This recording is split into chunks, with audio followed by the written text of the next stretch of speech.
Donc, le vrai problème aujourd'hui, le vrai problème de l'humanité aujourd'hui, le vrai problème, c'est que les gens, ce Dieu qui parle dans le Coran, a trompé des milliards de personnes. Je vous dis la vérité. Les gens croient que c'est lui le Dieu d'Abraham, alors que ce n'est pas le Dieu d'Abraham. Et c'est très grave, mes frères. Le Seigneur de la Kaaba,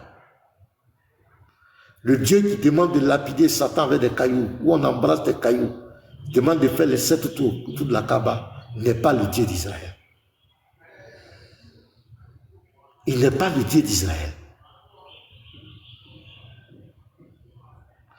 Ismaël Aka et les autres, le Dieu que vous êtes en train, vous aimez bien le Dieu d'Israël, mais ce n'est pas lui que vous adorez. Ce n'est pas lui. Ils vous ont blagué. Ils vous ont trompé. C'est un cri de cœur. Vous ne connaissez pas qui est Jésus-Christ. Vous êtes venu vous accrocher à certains de ses attributs. Puisqu'il est venu, la Bible dit, c'est depuis, les versets sont là. Quand tu prends Isaïe 35, verset 4 à 6, il dit, il viendra lui-même. Ça, on n'a pas besoin de battre plus 15 pour comprendre. On dit, il viendra lui-même. Pourquoi les autres prophètes, ils disent, je vais envoyer tel prophète, je vais envoyer. Maintenant, pour ça, là, il dit, il viendra lui-même et vous sauvera. Lui-même, il viendra lui-même. Expliquez-moi le mot lui-même, là. Ça veut dire quoi? Et c'est l'Éternel qui parle. Et ce n'est pas dans n'importe quelle prophétie. C'est dans la prophétie d'Ésaïe. Ésaïe n'est pas n'importe qui. Et même quand ils ont fait la découverte de Qumran, nous on a reçu l'autre là, l'un des grands archéologues là, sur notre panel là-bas, Magloire et son nom là. Celui qu'on avait invité là, qui est spécialiste de... Il dit, il viendra lui-même. C'est français. Voilà, Diabaté quand il ne comprend pas français. Quand on dit, il viendra lui-même. Dans Zacharie 2, verset 10 à 11, il dit, je viendrai. C'est l'Éternel qui parle. Je viendrai et j'habiterai au milieu de toi. Dit l'Éternel. Je viendrai et j'habiterai au milieu de toi. Dit l'Éternel. Et il a répété 2 fois, au verset 10 et au verset 11. C'est Dieu qui parle. C'est Yahweh qui a parlé. Mais comment? De toute éternité. Comme Salomon l'a dit. Et qu'ils ne comprennent pas. Dieu dans sa gloire de toute éternité. Les cieux des cieux ne peuvent le contenir. Lui-même un temple. Si les cieux ne peuvent le contenir, c'est un temple que Salomon a bâti. C'est ce que Salomon exprimait. Mais quand il vient dans sa création, comme il dit, il vient lui-même. Mais s'il va venir lui-même, qu'est-ce qu'il va faire? Il doit quitter l'éternité. Il doit quitter sa position d'éternité pour rentrer dans sa création. C'est là qu'il se fait un corps. Il produit son humanité. S'il ne produit pas son humanité, s'il ne se réduit pas, il ne peut pas rentrer dans sa création. Ésaïe 35, verset 4 à 6, il dit, il viendra lui-même. Musulmans, expliquez-nous le mot lui-même là. Moi, c'est lui-même là. Je veux que les musulmans nous expliquent ça. Si vous nous expliquez lui-même là, c'est fini. Il viendra lui-même. Le président de la République envoie les ministres. Mais cette fois-ci, le président de la République dit qu'il va venir lui-même. On s'attend à quoi? Quand on dit, je viens moi-même. J'ai dit, Israël, je vais t'envoyer, comment on appelle, Uniboy, pour te faire une commission. Je vais t'envoyer professeur. Mais Bi, allô, à cette fois-ci là, Bi, je viens moi-même. Est-ce que quand je dis je viens moi-même, est-ce que Bi va s'attendre à un prophète ou bien quelque chose? Non, Bi s'attend à moi, parce que je dis moi-même. Donc quand l'Éternel dit, il viendra lui-même. C'est écrit noir sur blanc. Demain, si on est mort là, on se retrouve devant Dieu là. On va dire, voilà, tu as dit, tu viendras toi-même. C'est pas toi. Dieu va dire, oui, c'est moi qui ai dit. Musulman, on va dire, quand Dieu a dit, il viendra lui-même là. Musulman, tu dis quoi? Elle dit non, c'est-à-dire que est-ce que Dieu est trop grand? On dit allez, jetez-le en enfer là-bas. Philosophe. Il viendra lui-même. Et c'est confirmé maintenant dans Matthieu 11, le verset 2 et suite. Jésus dit, c'est lui. Yahweh là, c'est lui. Et là encore, ça c'est une révélation. Il viendra lui-même et vous sauvera. Il viendra lui-même. Il y a un ignorant qui croit que le nom Jésus a emprunté, les gens ont emprunté le nom de Josué. Non. Quand Dieu sauve là, ça veut dire quoi en hébreu? Qui a accompli ça? Il viendra lui-même, l'Éternel vous sauvera. Quand on dit l'Éternel sauve là, ça veut dire quoi en hébreu? Josué même là, Josué, le nom Josué là, est-ce que c'est son nom de famille? Qui lui a donné le nom Josué? Et pourquoi on lui a donné le nom Josué? Il ne s'appelait pas Josué. C'est par rapport à la mission qu'il devait accomplir avec le peuple d'Israël que Moïse, sous l'inspiration de l'Éternel, lui donne le nom Josué. Pour dire quoi? Le salut de l'Éternel. L'Éternel sauve. C'est là pour accomplir cette mission. Sinon, ce n'est pas son nom. Il s'appelle Osée, Oshéa. C'est son nom. Est-ce que vous comprenez? Donc, ce n'est pas copié. On n'a pas copié le personnage d'Osée. Non. Quand l'Éternel sauve là, c'est ça qu'on appelle Yehoshua. C'est ça l'Éternel sauve. Donc, la mission qui vient accomplir sur la terre, c'est le nom de la mission. Et nous, quand nous disons au nom de Yehoshua, au nom de Jésus, ce n'est pas le nom même qui est le problème. Parce que quand on dit au nom d'eux, c'est sous l'autorité d'eux, pour la cause d'eux. Est-ce que vous comprenez? Bon, ça c'est entre parenthèses. Donc, il viendra lui-même, il va venir lui-même et nous sauvera. Mais à quel moment il vient? Quand il dit Zacharie 2, 10 à 11, Zacharie 2, verset 10 à 11, l'Éternel lui-même dit, je viendrai, j'habiterai au milieu de toi. Mais comment il va habiter au milieu de nous? Quelqu'un qui est de tout éternel, éternel. Comment il va habiter au milieu de nous? C'est là que Jean 1, verset 1, nous dit, au commencement était la parole. La parole était avec Dieu et la parole était Dieu. On nous donne la nature de la parole. Elle est divine, elle est Dieu. Au verset, quand tu lis le prologue, Jean te dit qui est l'identité de cette parole, te dit c'est lui qui a créé toutes choses. Au verset 14, regardez ce qui est écrit. On va lire ça, le verset 14. D'abord, on va lire, je vais lire Zacharie 2, parce que les gens ne comprennent pas. Les musulmans sont dans un égarement total. Je vous dis la vérité. Zacharie 2, le verset 10, dit quoi? Pousse des cris d'allégresse et réjouis-toi, fille de Sion, car voici, je viens. C'est l'Éternel qui parle. Ça là, on n'a pas besoin de parler plus qu'un. Il dit, je viens et j'habiterai au milieu de toi. Dit l'Éternel. Aïe, les frères. Il répète ça encore au verset 11.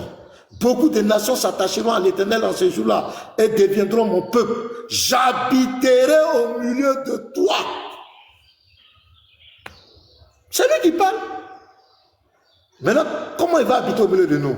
Jean 1, 1. Comme je l'ai dit, au commencement était la parole. La nature de la parole, elle est Dieu. Verset 14. Et la parole, pour habiter au milieu de nous maintenant là, il faut qu'il se matérialise. Sinon, de toute éternité, on ne peut pas. C'est quelle maison qui va le contenir? La terre ne peut pas le contenir, comme Salomon l'a dit. Mais pour qu'il habite au milieu de nous là, il faut faire quoi? Et la parole a été faite chair. Il faut qu'il prenne forme. Il faut qu'il rentre dans sa création.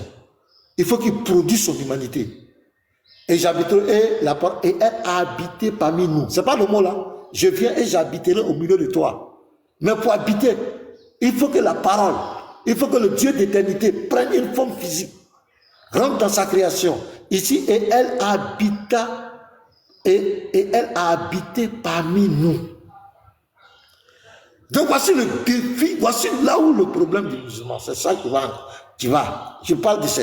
Je prends deux prophéties, il y en a plusieurs, mais je prends seulement Ésaïe 35, verset 4 à 6, où Dieu dit, je viens, j'habiterai. Et il dit, il viendra lui-même, En français, quand on dit lui-même, ça veut dire quoi? Lui-même. Demandez à tous les musulmans, quand on dit lui-même, ça veut dire quoi? Diabaté, au lieu de rester pour faire les commentaires, tu peux monter, je vais te corriger ici. Toi, tu vas dire quoi? Au lieu de rester en bas pour faire comment? Tu montes ici, on va te corriger. Tu vas sortir ici comme un petit.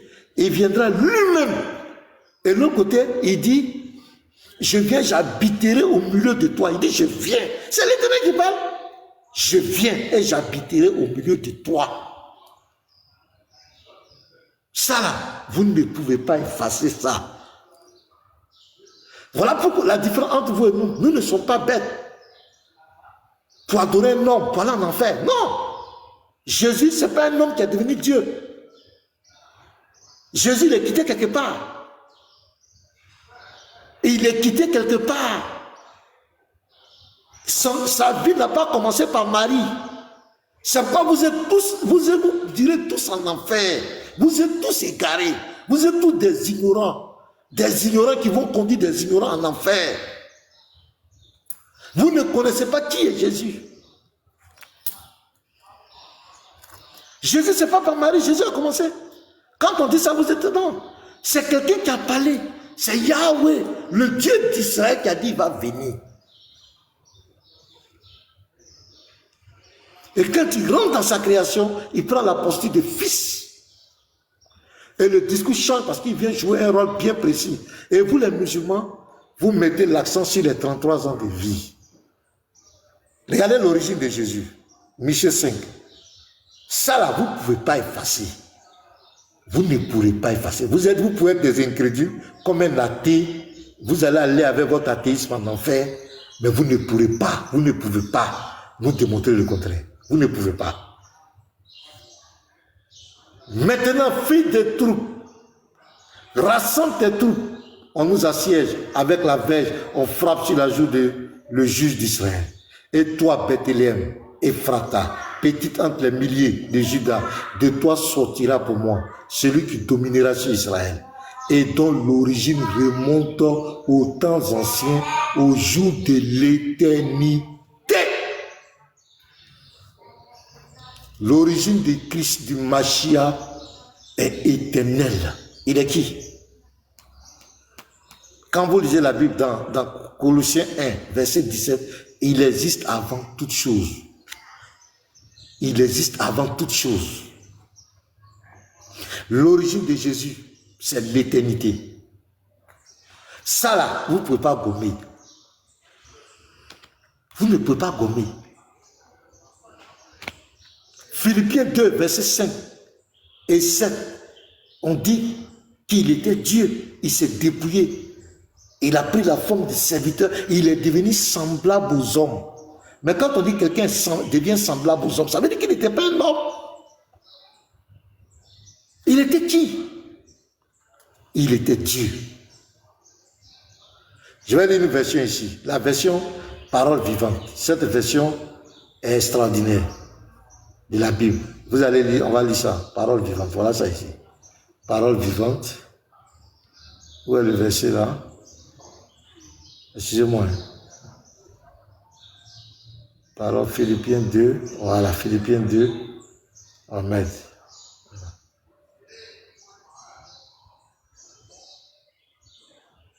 Pourquoi c'est bloqué? Pardonnez les frères. Ça montre que je ne sais pas ce qui se passe. Philippiens 2. Pourquoi il est bloqué? Voilà. Philippiens 2. Voilà. Le verset 6. On dit, entre vous, conduisez-vous comme des gens unis au Christ Jésus. Lui, il est l'égal de Dieu, parce qu'il est Dieu depuis toujours. Il est Dieu depuis toujours. Les frères, pourtant, cette égalité, il n'a pas cherché à la garder à tout prix pour lui. Mais tout ce qu'il avait, il l'a laissé. Il s'est fait serviteur. Il est devenu comme les hommes. Et tous voyaient que c'était bien un homme. Il s'est fait plus petit encore. Il a obéi jusqu'à la mort et il est mort sur une croix. Regardez, cette version est extraordinaire. C'est tellement... C'est quelle version? C'est quelle version? Parole vivante.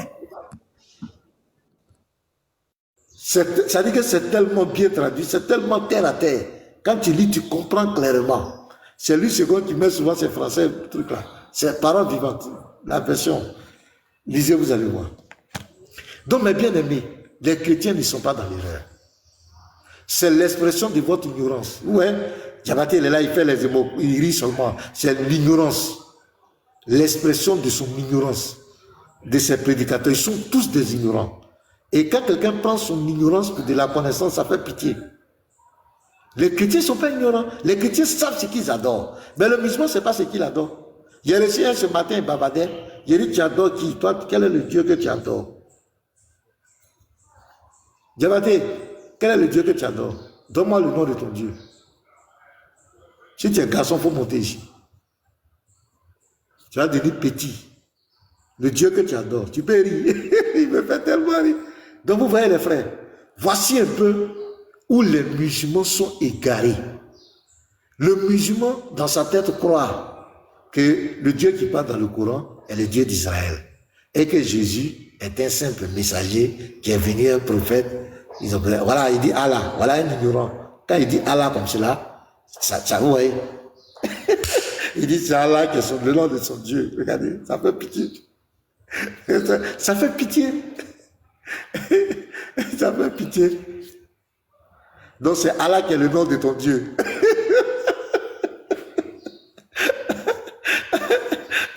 Allah est le nom de son Dieu. Regardez-moi les gens comme cela. Et il va venir parler de divinité avec nous. Donc j'étais là, voilà, je vais conclure là, pour laisser les autres s'exprimer. Le problème du musulman, c'est ça. Pour lui, le Dieu qui parle dans le Coran, c'est le même Dieu qui a parlé au Noé ou à Abraham. Et que Jésus est un envoyé. Et que nous, les chrétiens, on l'a divinisé. Et il allait écrire un livre là-bas pour dire. C'est faux. C'est faux. Le Dieu qui parle dans le Coran n'a rien à voir avec Yahweh, l'Éternel.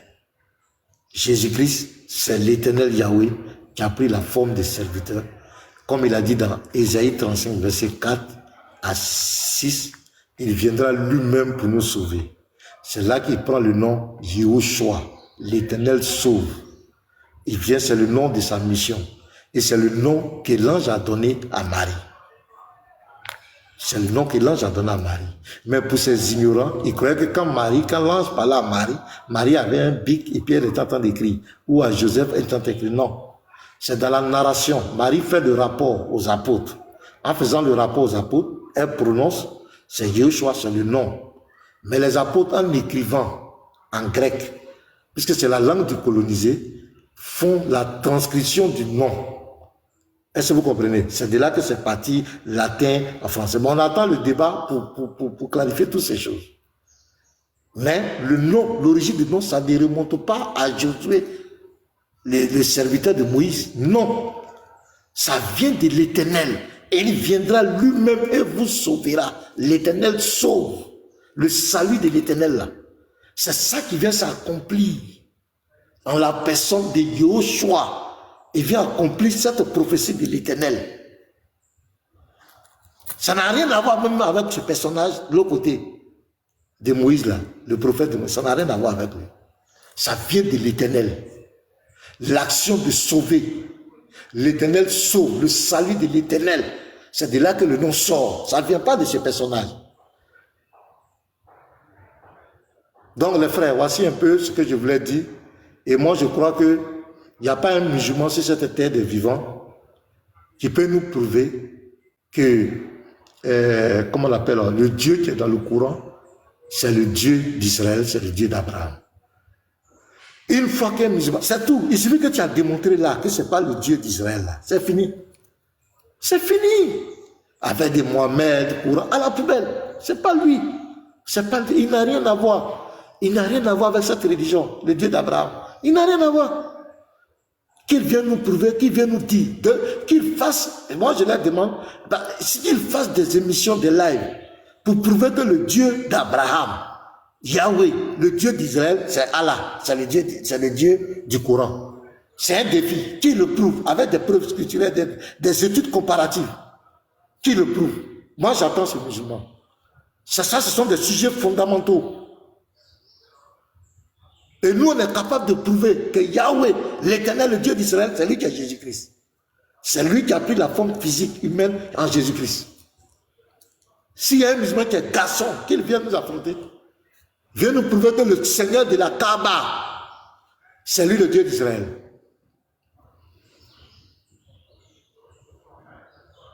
Voilà.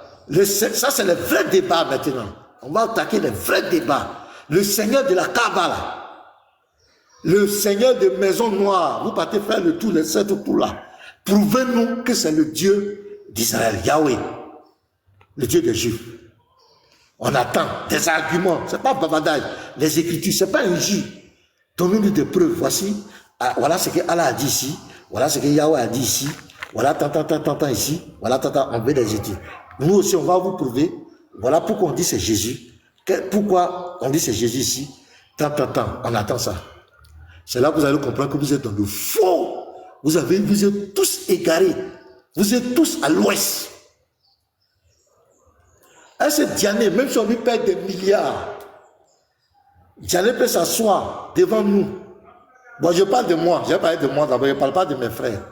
Pour me prouver que Allah du Coran, là, le Seigneur de la Kaaba, Allah du Coran, c'est l'Éternel, le Dieu d'Israël. Même si vous payez des milliards, il peut prouver ça.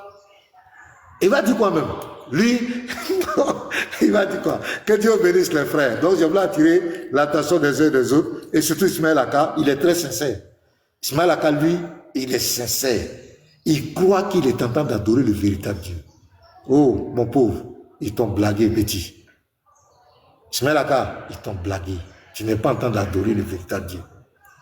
Le Dieu d'Abraham, ce n'est pas lui que tu adores. Mon petit, ils t'ont trompé. Quand je t'écoute, je vois ta sincérité. Mais ils t'ont trompé. Ce n'est pas lui. Ce que tu adores là-bas, là, en arabe, c'est eux qui fait là. Ça n'a rien à voir avec le Dieu d'Israël. Le Dieu d'Abraham. Je t'ai dit ça aujourd'hui, mon frère. Si tu veux, il faut prendre. Si tu veux, il faut laisser. Mais un jour, tu te souviendras que je t'ai averti. Shalom. Que Dieu bénisse les frères. Vous avez la parole, professeur. Shalom, pasteur, encore. Cette fois-ci, j'espère que ma connexion est bien et puis on m'entend bien. Ouais, ça va être bien, on a besoin de toi. Vas-y. Comme vous l'avez dit par rapport à Ismaël Aka, oui, il est sincère dans sa foi. Moi, je le comprends parfaitement. Vous savez, je prends l'exemple du pasteur et puis je prends mon exemple par là. Moi, je suis un pasteur aussi le pasteur. Et la manière d'enseigner et la manière de faire sa vie sera un témoignage pour ses enfants. D'abord, pour sa famille et pour ceux qui l'écoutent, comme je peux le parler, comme je peux le dire comme ça. Moi aussi, par exemple, aussi, ma vie aussi sera un témoignage pour mes enfants et pour ma famille. Donc, quand mes enfants vont naître par là, je vais les enseigner sur la voie de la parole de Dieu. Mais remarquez très bien que Ismaël Aka attaque les chrétiens et il dit non que souvent dans ses propos que son papa est pasteur. Que son papa est pasteur, et il fait sortir souvent certaines dérives des pasteurs. Moi, je me dis que peut-être c'est ce qu'il voyait, les dérives là, qu'il a poussé vers l'islam, c'est ce qu'il voyait peut-être chez son papa là-bas, pour venir parler de ça sur les lives. Parce que si je prends un exemple, si je montre une mauvaise image à mes enfants, que je montre aux gens que je suis pasteur, mais devant mes enfants, je montre une mauvaise image. Je ne montre pas une bonne image, je montre que un peu je marmaille avec la Bible, je vole les gens, tout chercher que mes enfants le savent. Vous êtes sûr que mes enfants vont vouloir me suivre dans le lieu où je m'en vais, c'est-à-dire dans l'église où je m'en vais? Non, ils ne vont pas vouloir me suivre cela. Ils ne vont même pas vouloir être chrétiens. Ils vont changer de religion sur le champ. Donc en attaquant cela, en faisant sortir certaines dérives, souvent des pasteurs, souvent c'est ainsi comme il est en train de présenter lui-même, sans s'en rendre compte, il est en train de présenter lui-même d'abord même son papa comme ça. Voilà. C'est pour ça que je remarque très bien, j'ai fait la concordance sur deux choses. Je remarque d'abord Ismaël qui devient quoi? Ismaël Aka qui devient musulman et sa soeur qui va se baptiser. Il n'est pas dit sa soeur ne va pas se baptiser chez Gatsby, mais sa soeur va se baptiser chez Gatsby. en laissant leur papa et elle va se baptiser chez Gatsby. On doit se poser réellement la question, est-ce que réellement la manière qu'il nous présente son papa, est-ce que réellement son papa est pasteur ou bien est-ce que ce n'est pas un mensonge ou bien qu'est-ce que ce papa fait et puis eux ils ont laissé cela pour aller se baptiser ailleurs.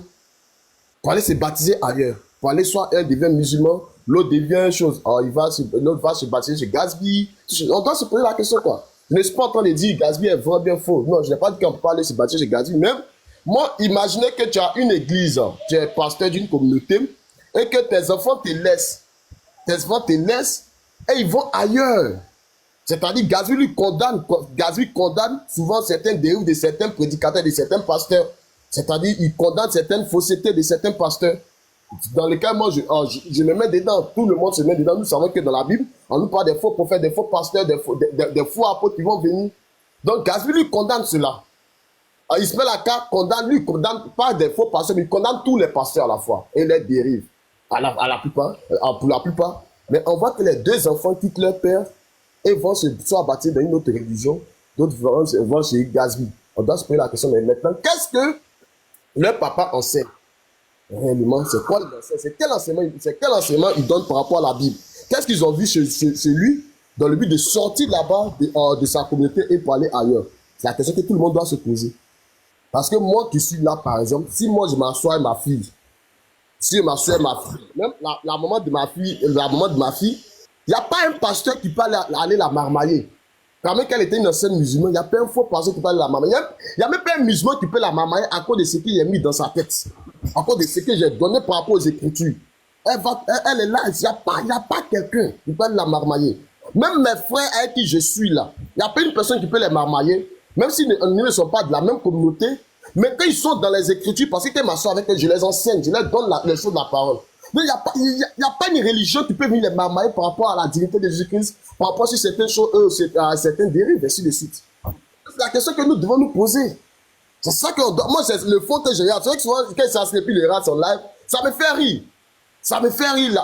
C'était quand il se passe, c'était le samedi passé là. Il avait lancé un live où il était en train de parler des pasteurs. Il était en train de les ingérer. Regardez, ils se sont tous les jours que Dieu les parle. Ils ont des prophéties là, prophéties dont Dieu m'a dit, toutes ces choses-là. Ils ont, à chaque instant, c'est dans l'église que Dieu parle. Votre Dieu lui parle tous les jours. À chaque instant, il vous parle. Vous créez des prophéties. Vous mentez aux gens. Vous volez l'argent des gens. Vous les parlez. Toutes ces choses-là. Je l'écoutais jusqu'à, mais ce n'est pas lui-même que je regardais.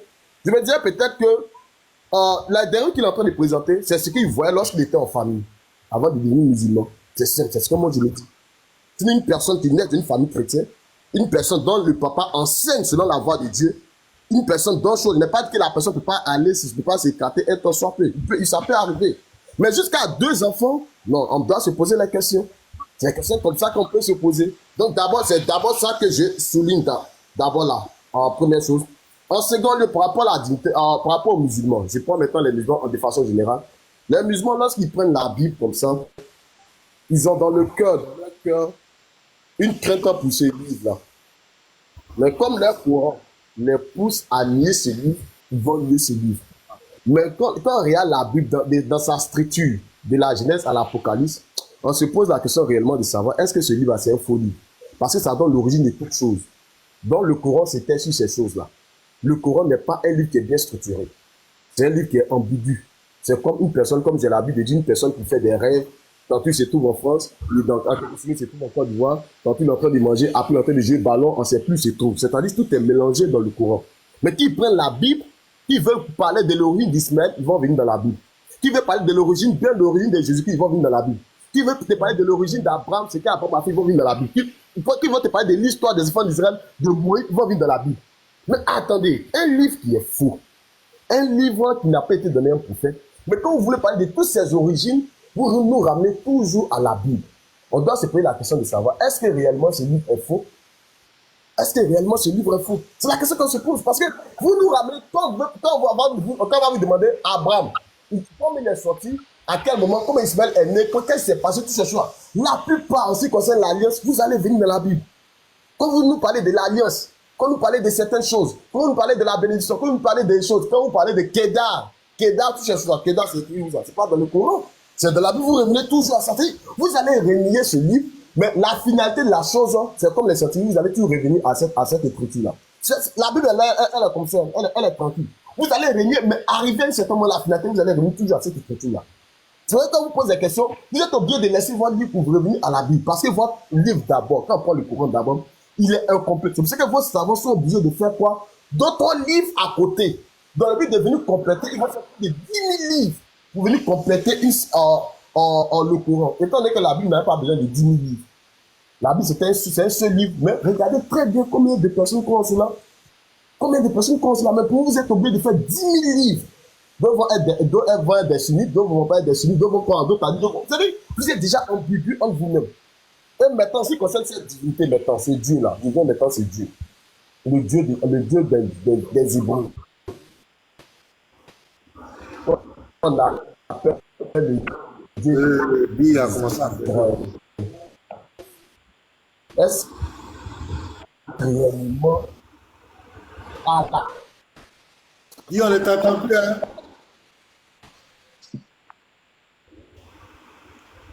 Les gars, tapotez. C'est bon? Ouais, c'est bon. Non, c'est bon, c'est bon. Donc, est-ce que ce Dieu-là, c'est réellement... Alors, est-ce que le Dieu de la Bible, c'est réellement Allah? Il y avait une personne, Diabaté m'avait demandé un débat sur ça.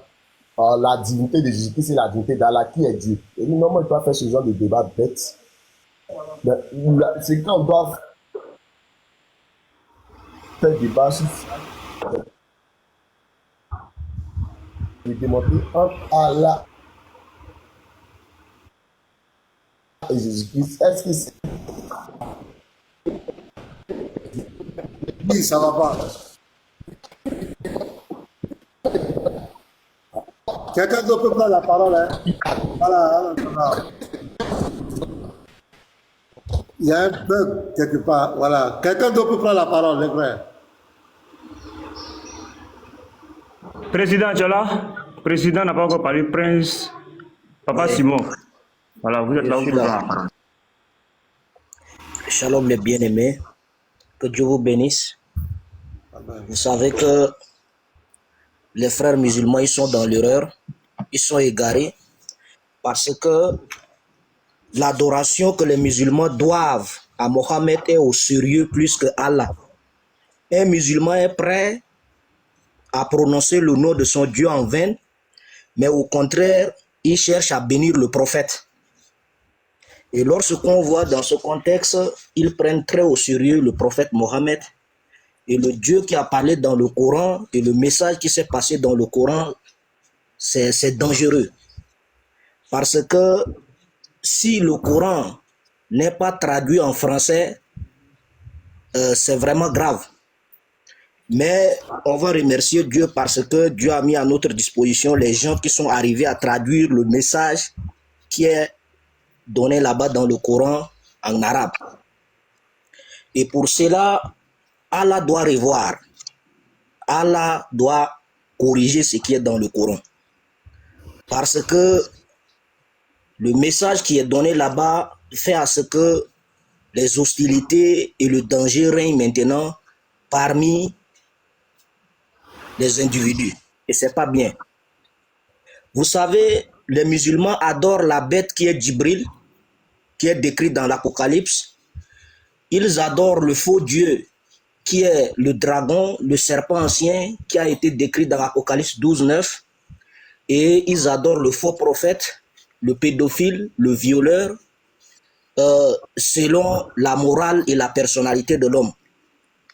Parce qu'en voyant l'acte que Allah a commis, en faisant de l'ingérence dans la relation sexuelle de son prophète, en prenant les relations amoureuses du prophète Mohammed au sérieux, ça prouve qu'il y a un problème.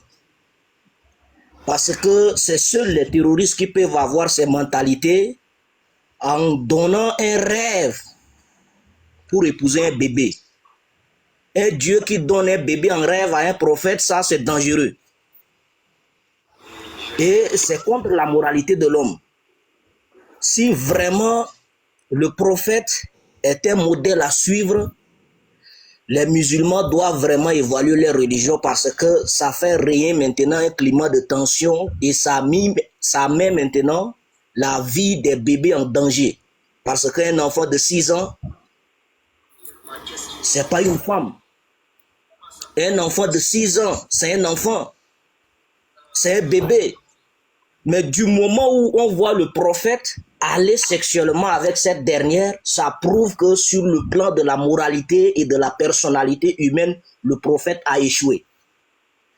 Et en voyant la personne du prophète Mohammed, qui est le fondateur de l'islam, et c'est un pédophile, les musulmans ne peuvent pas condamner l'acte de pédophilie et de viol, mais ils soumettent maintenant sous l'angle de mariage. Ils ont masqué, ils ont embelli maintenant cet acte de pédophilie et de viol maintenant dans le cadre de mariage. Mais depuis quand un bébé est une femme qu'on doit marier? Question. Un bébé de 6 ans, c'est pas une femme. Et pour cela, beaucoup de musulmans ne peuvent pas condamner l'acte de pédophilie et de viol parce qu'ils suivent l'exemple du prophète.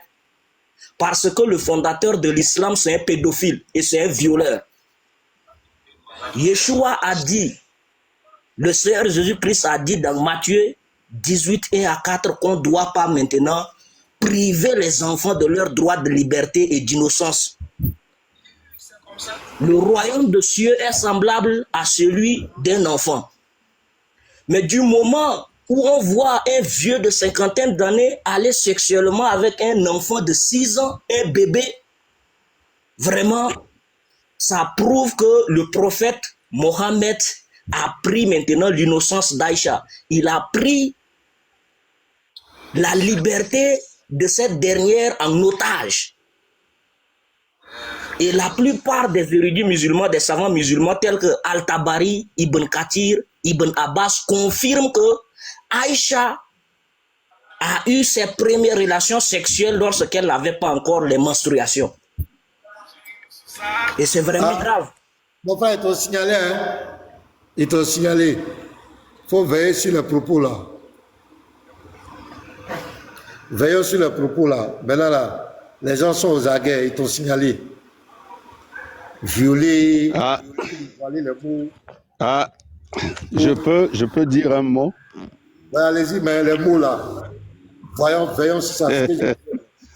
Ils l'ont signalé, donc ils l'ont demandé. Les gens sont là, ils cherchent à... Donc, vas-y.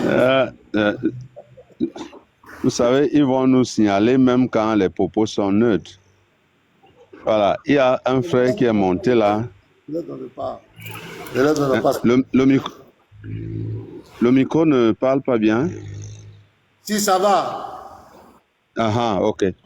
Donc, il y a un frère musulman qui est monté là, qui a dit que Aïcha a été épousée à 19 ans. La question que je me suis toujours posée depuis la nuit des temps, c'est que une fille qu'on a épousée à 19 ans, pourquoi on lui donne 3 ans? Pourquoi on la nourrit pour l'engraisser? Pourquoi on attend 3 ans? Pourquoi Mohammed a attendu 3 ans alors qu'elle avait 19 ans? Donc, c'est des choses qui nous montrent un peu la nature sombre de cette doctrine. Et vous savez, comme c'est une fausse doctrine, ce n'est pas avec l'intellect que les gens la comprennent. Sinon, ces gens auraient compris comme tout le monde, comme tous les non-musulmans comprennent. C'est parce qu'il y a un esprit derrière. Il y a un esprit derrière. Ils savent, mais ils viennent défendre. Ils te sortent les dates de la sœur aînée, ainsi de suite, ainsi de suite. Alors que l'unanimité est sur les 6 ans. C'est le seul prophète dans l'histoire de l'humanité qui a légiféré, ordonné que les hommes épousent les bébés. C'est extraordinaire. Donc, je ne sais pas, il y a un bug chez moi. Allô? Non, vas-y.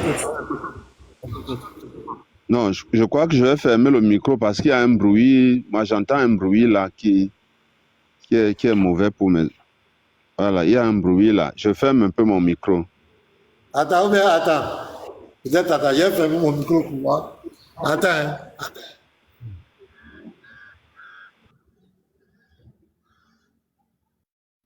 Voilà. Ah, donc ça sortait de là-bas. Ça sortait de là-bas. OK. Donc, normalement, un homme bien constitué devrait comprendre que ça ne peut pas venir de Dieu. Même dans le règne animal, il n'y a pas les animaux ne courent pas derrière leurs petits. Comment les hommes, toute une civilisation aussi importante que la civilisation musulmane, va légiférer sur un fait que les hommes doivent désormais épouser les bébés. Au Yémen, ça se fait, au Koweït, ça se fait, au Soudan, ça se fait, ainsi de suite. Tous les jours, ça se fait, et ça se fait parce que les gens émulent leur prophète, entre guillemets, et ils pensent qu'en faisant ça, ils sont en train de poser un acte cultuel, un acte d'adoration, un acte d'obéissance à Dieu. C'est suffisamment grave. Je ne parle pas du reste des choses, seulement cette affaire de ce mariage-là, vous comprenez que voilà une doctrine qui n'est pas basée sur la morale. C'est une doctrine qui est basée sur les instincts. C'est quelque chose qu'on ne peut pas expliquer. Donc, si un musulman peut m'expliquer pourquoi Mohammed a attendu 3 ans, alors que Aïcha aurait eu, au moment de son mariage, 19 ans, qu'il nous explique. Nous, on voudrait comprendre. Merci, je passe la parole à quelqu'un d'autre.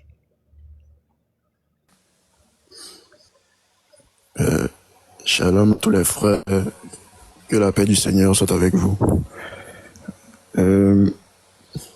Bon, déjà il y a quelque chose à dire en ce qui concerne l'islam et les musulmans. Je suis content aujourd'hui parce que il y a un langage que certains musulmans tenaient, sinon la plupart des musulmans tenaient il y a longtemps, mais qu'ils ne tiennent plus. C'est-à-dire que les chrétiens sont divisés et que dans le christianisme, on constate plusieurs dénominations, des divergences, etc.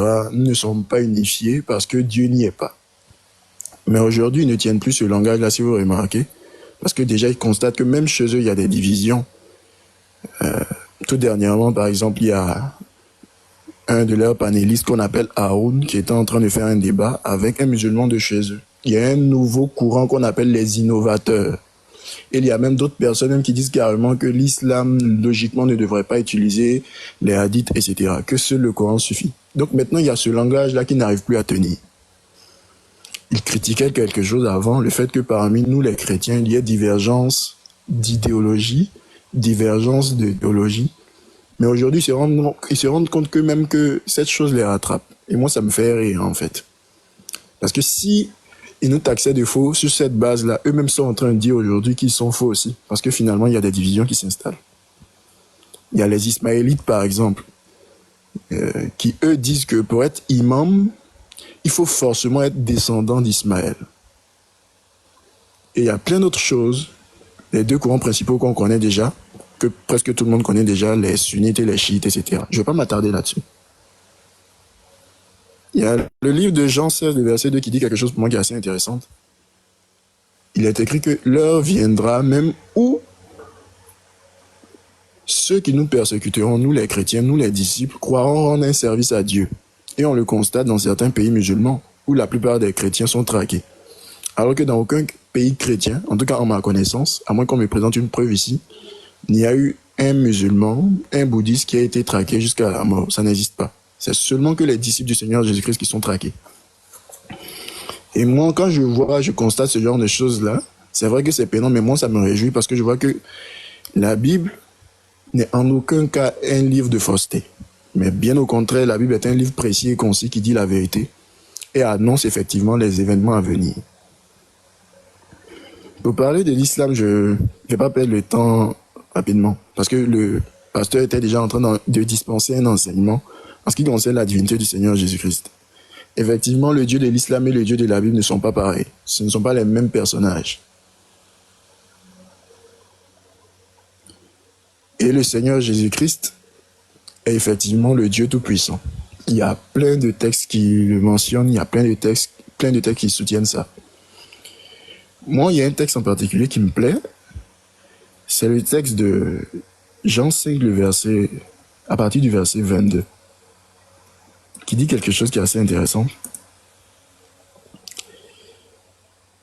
Il est écrit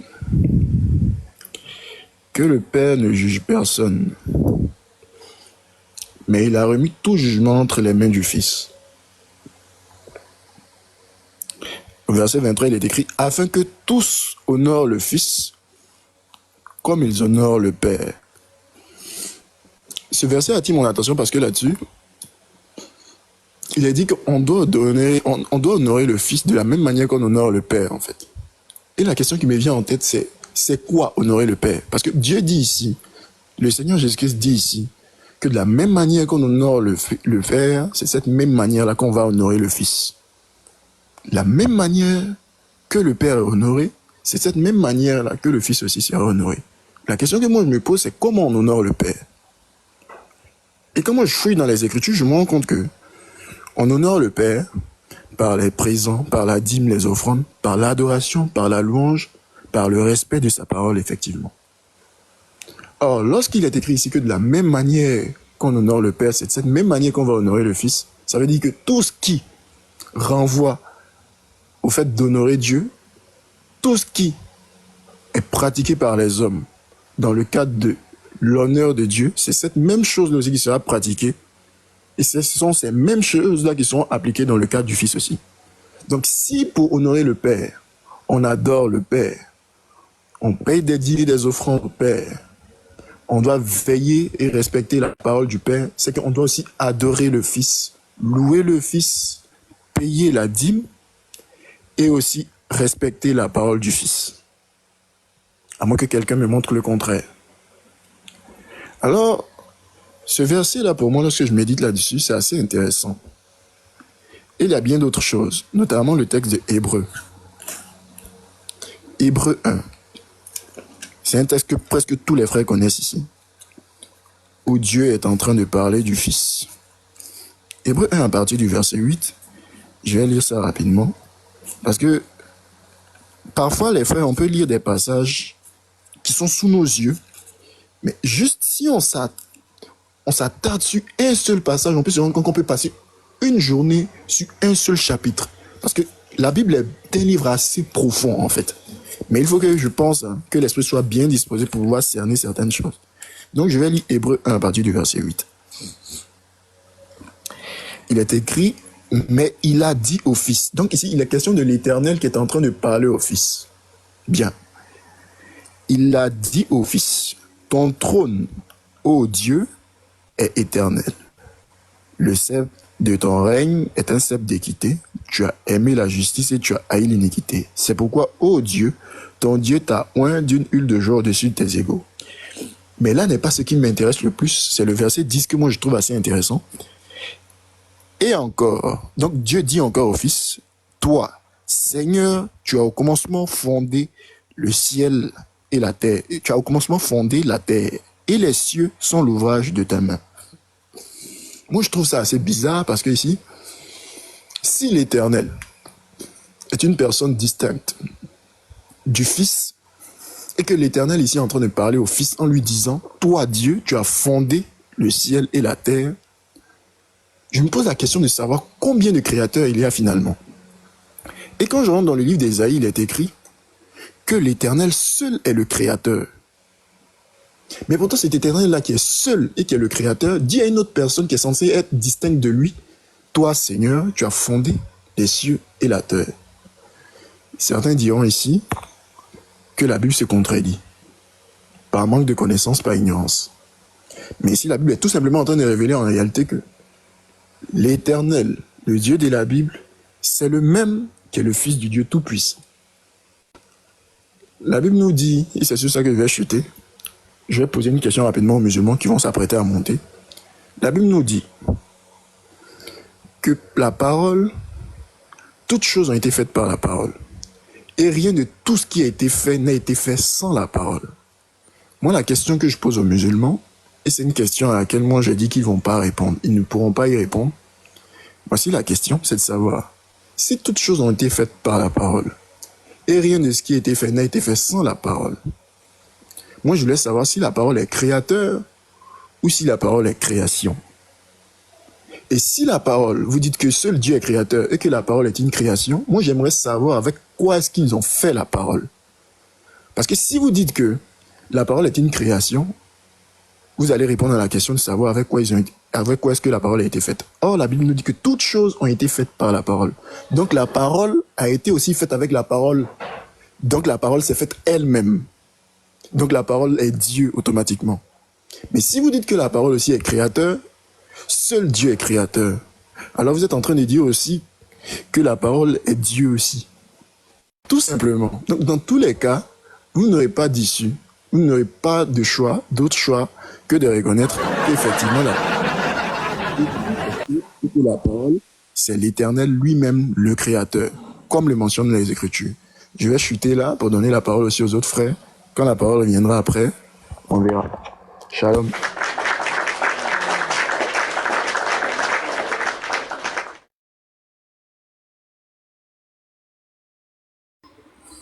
Merci frère Otniel, c'est très bien. Vous avez la parole, hein, celui qui veut parler. Coach, c'est coach, non? Il y a un coach là. Il y a le prophète aussi qui est là. Le prophète, vous avez la parole. Shalom, shalom, pasteur Mena. Shalom, shalom, tout le monde. Shalom, prophète. Merci, papa. Merci. Donc, pour nous, en fait, nous disons que Jésus est Dieu. Il n'y a pas de débat sur ça. J'avais commencé quelques recherches, en fait, sur l'ange qui a apparu à Mahomet dans la grotte. En fait, c'est un ange dessus qu'on appelle par Métatron. Donc là, je suis en train de faire des recherches sur cet ange-là. C'est le Métatron, en fait. C'est cet esprit-là qui a agi en islam jusqu'à aujourd'hui. Et même comment est-ce qu'on appelle? Les Rosicruciens aussi utilisent ce démon-là. Même dans la Kabbale juive. Cet ange-là aussi, si vous allez là-bas, vous allez le trouver. Donc, c'est le Métatron. Si Dieu fait grâce, on va essayer de déballer beaucoup de choses sur ça. Donc, mais pour nous, Jésus est Dieu. Hein? Jésus est Dieu. Il y a toutes les paroles que tu as données ici, là. Ça prouve la véracité de la parole de Dieu et la divinité vraiment de Jésus. Donc, pour ça, il n'y a pas de problème. Moi, ce qui m'avait marqué et ce qui continue à me marquer, quand je lis la parole de Dieu, Dieu est merveilleux et tout est dit dans sa parole. Et dans la confirmation dans le livre de 1 Jean chapitre 5 verset 20 là-bas, j'ai lu dans toutes les versions. J'ai lu dans toutes les versions, j'ai lu en français, même en arabe, j'ai traduit, c'est la même chose. Et ce qui est encore où il y a plus d'explicité, il y a une version en lingala. Donc, si vous lisez ça, c'est clair, c'est limpide,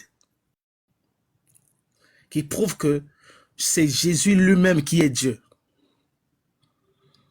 C'est Jésus lui-même qui est Dieu. Quand vous lisez 1 Jean chapitre 5 verset 20, vous comprenez que la version de chez nous, le lingala, il dit clairement que c'est lui Jésus qui est Dieu. Bon, est-ce qu'on va faire débat sur ça? On ne peut pas débattre sur ça. Et malheureusement que nos frères musulmans, quand ils viennent dans la Bible, vous allez voir que quelqu'un qui utilise un verset dans une même phrase, où il dit « Je vais vers mon Père qui est votre Père, vers mon Dieu qui est votre Dieu. » Mais le musulman, il néglige mon Père. Et lui, son Père, c'est pas son problème. Son Dieu là, c'est le Dieu qui l'intéresse. Vous voyez?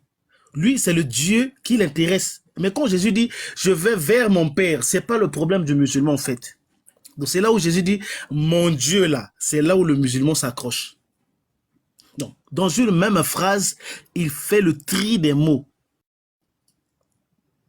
Il fait le tri des mots. Une même phrase. Je monte vers mon Père qui est votre Père. Ça n'intéresse pas le musulman. Mais quand Jésus dit vers mon Dieu qui est votre Dieu, voilà, le musulman dit s'il était le Dieu de Jésus, si Jésus était Dieu là, vers quel Dieu il montait? Ouais. Donc, le père, quand Jésus dit mon père, le musulman, ça ne lui intéresse pas. Donc, quand nos amis arrivent dans la Bible, ils ne cherchent que ce qui leur plaît. Quand un mot le plaît, ils s'accrochent à ça. Mais nous, chrétiens, nous savons que quand la parole de Dieu est déclarée, nous la prenons dans son entièreté. On ne rejette aucune parole. Quand Dieu le dit, on le prend. Même quand ça nous choque, que cette parole nous plaise ou non, nous savons que c'est Dieu qui l'a parlé et on le prend dans sa totalité. Vous voyez? Donc pour nous, il n'y a pas d'ambiguïté dans ces choses-là. Jésus est Dieu, voilà.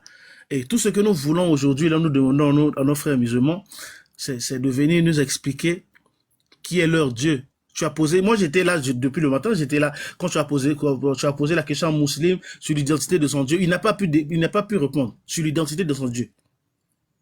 Il n'a pas pu répondre. Et même actuellement là, je suis avec mon deuxième compte sur Facebook là-bas. Je suis en train d'échanger avec quelques musulmans là sur le même sujet en fait. Personne n'arrive à me donner la réponse en fait. Personne. Tous s'y s'accrochent. Allah c'est le Dieu. Mais c'est écrit où? C'est où? Personne n'arrive. Personne. Et grâce à Dieu, j'ai envoyé. C'est un sujet très sensible. Hein. Le musulman ne sait pas ce qu'il adore. Hein. Je vous dis que ils ne connaissent rien sur leur Dieu. Je dis, qui est Allah? Personne ne peut. Il y avait un document que j'ai trouvé ici grâce aux frères qui parle de Allah avant l'islam. Je lui ai balancé. Je lui ai dit, prouve-moi que ce qui est dedans est faux. Il ne peut pas. Je lui ai dit, mais c'est pas les chrétiens qui ont écrit, c'est comprendre l'islam. Il y a même le site qui est là, tu peux aller faire tes recherches. Prouve-moi que ce qui est dedans là est faux. Il ne peut pas. Ils ne savent pas ce qu'ils adorent. Tout ce qu'ils savent faire, ça veut dire s'attaquer à la Bible, aux chrétiens. Ils ne connaissent pas. Allah, c'est le Dieu créateur. C'est écrit où? Allah, c'est le Dieu créateur. Mais quand tu dis j'ai Allah, ça veut dire Dieu créateur. Franchement, ça fait pitié. Ça fait pitié en fait. Okay. Les musulmans ne comprennent pas leur religion. Ils ne connaissent pas leur Dieu. Ils ne connaissent pas leur prophète. Ils ne connaissent pas leur religion. Leur problème, c'est de s'accrocher à des petits bouts de papier qu'on leur donne chez leur imam. Jean, machin. Jésus priait qui? En fait, c'est ça, le musulman. Jésus a écrit, il passait toute la nuit à prier. Il priait quel Dieu? C'est ça, en fait, ce qu'on montre aux musulmans. Mais on ne leur enseigne pas véritablement l'islam. Ils ne connaissent pas l'islam. Voilà pourquoi nous bénissons les seigneurs, parce que vous êtes là, en train d'enseigner aux musulmans leur propre religion, parce qu'ils ne le connaissent pas. Je crois que je vais m'arrêter là. Que le Seigneur vous bénisse abondamment, et tous les frères qui sont là, en train de donner les leçons, en train d'enseigner les musulmans sur ce qui est véritablement leur religion, qu'ils comprennent qu'ils sont dans le faux, qu'ils comprennent qu'ils sont véritablement dans le faux parce qu'ils ne connaissent pas. On leur a caché l'identité de leur Dieu, l'identité de Mahomet, leur religion. Personne ne connaît, donc les gens s'attachent à la Bible. Aujourd'hui, si je veux prêcher à quelqu'un Jésus, je n'ai pas besoin de toucher au Coran. Je prends la Bible, je parle de Jésus. Mais comment le musulman, pour parler de Allah, il est obligé de rentrer dans la Bible? Comment? Est-ce que pour parler de ma foi, je suis obligé de toucher à la foi d'autrui? Non. Je parle de Jésus, je prends la Bible, je parle de Jésus. Je n'ai pas besoin de toucher au Coran ni de parler de je ne sais pas qui. Est-ce que le fait de dire que je suis Dieu, est-ce que le fait de dire je suis Dieu dans un... Quand tu n'es pas sûr de ton héritage, tu es obligé de regarder dans la cour du voisin. Tenez, pasteur, moi je suis au Congo. Dans mon pays, il y a eu, bon, disons qu'il y a une église où un monsieur, on l'appelle Dieu. En face, en RDC, il y a Kimbongo qui est Dieu. On l'adore comme Dieu, il est Dieu pour eux. Au Congo, chez nous, nos frères de Luzolo adorent Guy-Émile Lufa-Sissigwavo comme leur Dieu.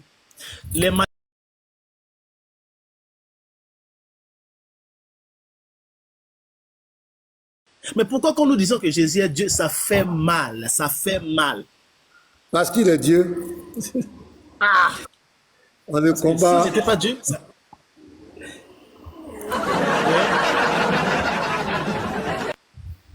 Je vous dis, hein, Ok.